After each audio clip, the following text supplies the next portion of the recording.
या देवी सर्वभूतेषु मातृरूपेण संस्थिता नमस्तस्मै नमस्तस्मै नमस्तस्मै नमो नमः।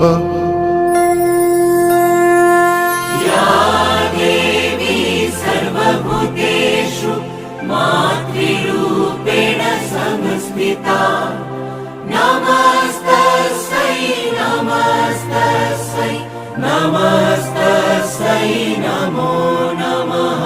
देवी दुर्गे रक्षानि दुर्गे दुर्गे रक्षानि दुर्गे दुर्गे रक्षानि स्वाहा स्वाहा स्वाहा स्वाहा जय मा जय मा जय मा जय मा जय दुर्गा जय दुर्गा जय दुर्गा जय दुर्गा।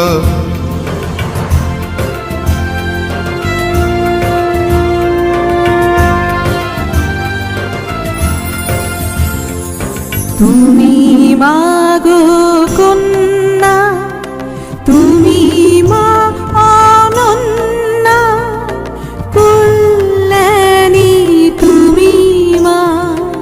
তোমার স্পর্শে আলোকিত তোমার স্নেহে সুরভিত শিউলি ভোরে তুমি আসো মা তুমি মাগো শরণ্যা। তুমি দুর্গা তুমি কালী তুমি ঘরে মোদের মা। তোমায় ছাড়া আসে না উৎসব তুমি মোদে দুর্গা মা দুর্গা মা দুর্গা মা দুর্গা মা দুর্গা মা দুর্গতি নাশিনী তুমি মা।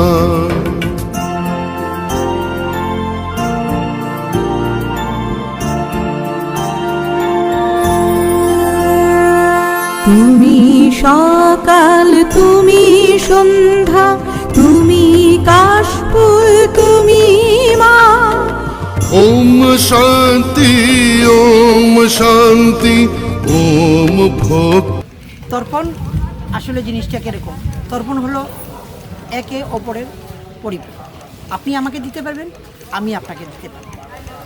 তর্পণ এই যে ভাদ্র মাসের প্রেতপক্ষের তর্পণ 15 ডেজ, অর্থাৎ ভাদ্র মাসের কৃষ্ণপক্ষের প্রতিপদ থেকে অমাবস্যা এই 15 ডেজ আমাদের পূর্বপুরুষরা ঘাটে আসেন এবং তিল জলের জন্য অপেক্ষা করেন। ওদের একটা বিশ্বাস, মানে যাদেরকে আমরা পৃথিবীতে রেখে এসেছি বংশপরম্পরা, তারা কেউ না কেউ এসে এই 15 ডেজের মধ্যে আমাদেরকে একটু তিল জল দেবে। তিল জল দিলে পরে ওরা খুব তৃপ্তি হন এবং আমাদেরকে আশীর্বাদ করে যান। আর যারা তিল জল তর্পণ করে না, মনক্ষুণ্ণ হয়, তারা চলে যায়। আসলে আমরা তো পূর্বপুরুষের আশীর্বাদেই আমরা বাচ্চা রয়েছি দাদা। সুতরাং এই 15 ডেজের মধ্যে একদিন না একদিন করলে সুন্দর হয় জিনিসটা। দুর্গা মা শারদ প্রাতে তোমার পায় অঞ্জলি দি মোরা তোমার নামে জয়ধ্বনি। দুর্গা মা শারদ প্রাতে তোমার পায় অঞ্জলি দি মোরা তোমার নামে